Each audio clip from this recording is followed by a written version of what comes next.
So another way that the Matrix creates a kind of firewall for those that are awakening is to, as I said, try to create as much drama in your life as possible and to go after your finances. And I'm going to talk about both of them, okay? And I'm going to give you examples from my life, okay? So as I've mentioned, I am an educator. I've worked with children for many years without any problems whatsoever, okay? And in fact, I love working with children, and I've often been praised for my work working with children. So I noticed, okay, it's never ever been a problem. I've never really had a problem with work issues as long as I maybe wasn't working a lot of hours with children, or if I wasn't making a lot of money, okay? But in the moment that I began to work, especially for like schools that were considered like, you know, schools for well-to-do families, or schools where I was all of a sudden making double, like not necessarily a lot of money, because maybe in another country that's not a lot of money, but if it's like a decent middle class amount for the country where I was living in, all of a sudden I started to notice that there were attempts to sabotage me at my job, and it had nothing ever to do with the actual work. It was always something related to coworkers.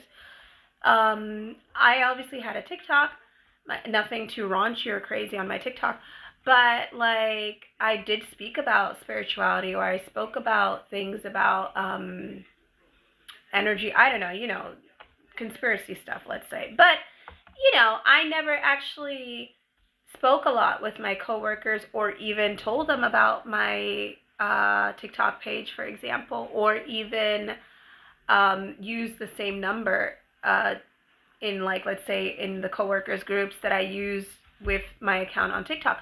But it was as if somehow someone would tell them something, and, you know, a lot of these jobs, right, especially jobs that are related to teaching, police officers, people in, let's say, social jobs that have to do with the public, they tend to majorly have a lot of 9-to-5 NPCs, okay? People who are like boxed in, okay? They don't think outside the box. They're not dynamic. They kind of just fit into the mold that they feel that they're supposed to fit into. And I noticed this even more here in Europe, especially in the Mediterranean, versus like in the United States, where, like, for example, just to give you an example, and it's not to say that in the United States that the teachers weren't NPCs, it's just to say that the programming is a little bit different in different areas of the world. So you know, like when I was younger, I remember I had a teacher that, yeah, she was a teacher. She was my 6th grade teacher, but then on the weekend she worked in like Home Depot, right? So something like that would be unheard of for the most part, especially if you work for a prestigious school in the Mediterranean. So even if like you need that money, like it would sound weird if you were to, you know, in the group say like, yeah, on my time off, I also have another job as a waitress. Like it you know, so there's a very thick kind of like ideology about what you can do and what you can't do if you label yourself an educator. Remember, these jobs are not even paying that much in comparison to some countries. But for you to maintain that job and fit into the status quo and fit into the profile, right, you have to basically adapt and mold yourself into the image that what they think you're supposed to do and be for that role, okay? So this is something that I started to notice, like I said, that I was being sabotaged, like strange rumors, and then in one job I was let go without real specific reason. They just said I didn't fit the profile. And then in another job, they also actively started to make the teachers spread rumors. I don't know if my boss was an NPC or not, because she wasn't really trying to fire me or anything like that. But I noticed that within like 2 to 3 months of starting, again, like you start to notice like weird like whispers and things like this, and you're like, what's going on? But you know what's going on. There was at least in my situation, an active attempt at sabotaging me from having a job that was paying me that amount, okay? Not only that, it was also because the narrative that I think that whatever the simulation wanted me to play into for that area, for my raise, for whatever, like I wasn't complying. I was basically excelling too much, right? I was excelling too much based on the narrative that was created, or the accusations that were created for my narrative, which I'll do in another video, okay? Because it's interesting, because then after all of these things, like, it was actually the way I broke out of thinking or believing in the narrative to begin with, because when I moved from the location where I was at, which a lot of people do when they're targeted, thinking that this is going to affect or stop the stalking, and you realize it's something spiritual. So it's, and not only that it's part of the simulation. So no matter where you go, it doesn't stop. The system recognizes you as a threat, as if you are a virus in the system, right? So when I changed locations, the reason why I realized that it was utter nonsense, and what helped me even come out of that fear state even more, was because I saw that I had moved to a completely different location, a completely different layout, a completely different language, everything. And yet the same dynamics were attempting to play out. So that's when I said, like, what is really going on here? Because the things that were said to have been the reasons of why I was being harassed or whatever has changed so much. And I guess because the system couldn't handle how much I was overriding it, like, it just went mainstream to the point where it didn't even make sense, okay? So, I don't know. In my opinion, I think it's a God-sent situation, because it helped me not only to awaken faster, but also to break out of all of those kinds of, all those, like beliefs that were not even real, okay? To let me discover the truth even faster, which unfortunately a lot of targeted people aren't able to do. There have been targeted people who have, until their last dying breath, not even known exactly why they were being harassed. And basically, the ultimate reason why, in any case, is possibly or probably because you have a soul and you are capable of disrupting the area in the matrix where you're located and helping other people awaken. So when I say that my narrative went mainstream, it's very interesting, because as I've said before, in the accounts that I've read from other people, especially related to their experiences being targeted, yeah, a lot of things were exactly identical to what they explained, right? But yet, I haven't found anyone that has experienced the targeting to the degree that I've experienced it. And I'll explain why. Because my narrative, or whatever was meant to create fear in me, at first was closed off to a particular, let's say, racial makeup of people who were the ones that were meant to, I guess, accuse me or harass me or whatever, right?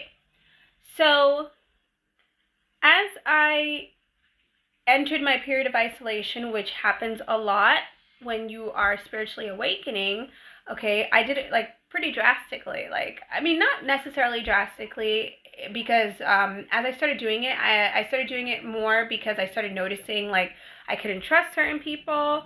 I started recognizing like, you know, people were turning on me. Again, the NPCs were NPCing. So I started to pull away, but I wasn't yet under the impression that it was because we were in a simulation. I just was noticing that people were being dishonest around me, or that were doing shady things around me, or trying to sabotage me, or trying to set me up. And it was coming from people who I thought were like friends, like other moms that my kids, you know, just like things like this, to the point where you know, little by little, my circle of friends really shrank in a period of like a year to a year and a half. And that meant that, you know, obviously, if you are isolated, you're not mingling with anyone, it's really hard for anyone to kind of try to set you up or do anything because you're not having the normal interactions. Like, I really pulled out, okay? So in one area, which is romance, in the area that I was actually speaking to someone, they used that NPC or narcissist or whatever he was to basically try to set me up or sabotage me, right? And the idea was, okay, like in the moment, like I didn't, again, realize what was going on. I was just like, oh my goodness, he's a narcissist, he's a horrible person, and all these people are doing this. But regardless, I moved about 2 times related to this situation. 3, actually, 3, this being the last time where I left the actual country. But I moved 2 times trying to escape this narrative and escape the people that were supposedly the ones that were helping to push this narrative. And I'm going to go into it a little bit deeper when I talk about regions and ley lines and, you know, and race, because I did do a couple of videos on it, okay? It is significant because these are one of the constructs. Race is a construct that is used in the Matrix a lot to create division and just to create stereotypes and all this. And although, like I said, there are things that I would say, yeah, you might say like some people do this, some people do that, but also it's part of the Matrix dynamics to make the people behave in certain ways to continue the perception and continue the illusion that yes, these people do this and these people do that, whether it's good or bad. Whether it's good or bad, right? It's like as if I say, well, people in Japan, they like to eat seafood. Okay, maybe not everyone, but yes, they do, right? Because that is the culture, that is the tradition, that is the construct. And imagine that because that's what it is, the people in that area are programmed to like seafood, to do this. So it's yes and no, but we'll go into that in a different video. But so basically, I moved trying to avoid this minority group in the sense of who were the people who were creating the fear, who were trying to promote the fear in me, okay? And like I said, in the end, I learned it really had nothing to do about that, because as I went awakening, I went realizing that even before I thought that narrative began, where in other words, I believed that my targeting began in 2020 when I realized now that it actually began even before that. Okay, what happened is that as I shifted and outgrew certain individuals, the Matrix kind of found another way to create drama and distraction through this new set of targeting, which was more intense. And as I kept awakening, it became more and more intense, to the point, as I said, where it turned out that my set minority group, you know, you're thinking that it's this group of people bothering you or this group of people bothering you, and all of a sudden it went like mainstream, where there were just like people, like everyday people in the street. It's as if they cranked it up to the point where they just started making everyone who was NPC begin to say things, okay?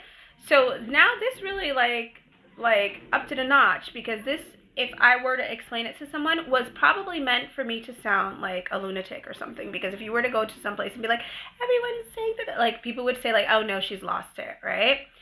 So it was a tactic, but it even made me like sit down and think, and I said to myself, oh my gosh, like that's when I realized how much of a simulation we live in, and how many of them they are, and how they're just all around us, like we're inundated.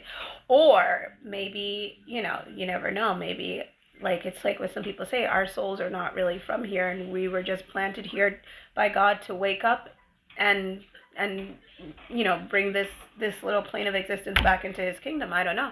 But yeah, that's when I was like, what is going on? And I never really lost it in that sense, because like I said, I've always had a firm foundation in prayer and in God and all of that. And I think that's the only thing that would have kept me sane, is that I already had a background in spirituality, where I already like was open-minded to knowing these kind of things existed.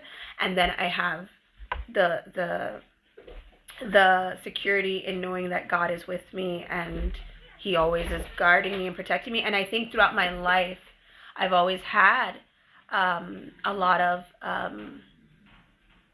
demonstrations from God showing me that he was always there protecting me, or in my life, a lot of things, okay? So that's what basically kept me grounded and has kept me grounded. But when it went mainstream to the point where now it's not just one racial group or one demographic, now it's just like every Tom, Dick, and Harry NPC out there, then I just said to myself like, no. And I said, so that means that whatever that narrative was about, that's not really what it is, because how do these other folks apply? And it made me even wonder, because you know, I know people who have committed suicide, and people whom, you know, it makes you wonder how many people in society maybe were telling the truth when they were claiming that they were hearing this or seeing this, or things were happening, and, you know, everyone just kind of wrote them off and were like, no, they're having a panic attack, no, they're having an anxiety attack. And these people even committed suicide, trying to escape whatever it is that was tormenting them. And you realize now that these NPCs have the ability to kind of just like turn on a switch, and everybody just like, you know, it's something, you know, sometimes I still, you know, can't wrap my mind around it. It feels like it's like you're in the Twilight Zone. But just think of all the people who might have suffered because they really thought something was wrong with them, and they just put them on medication or something, you know what I mean?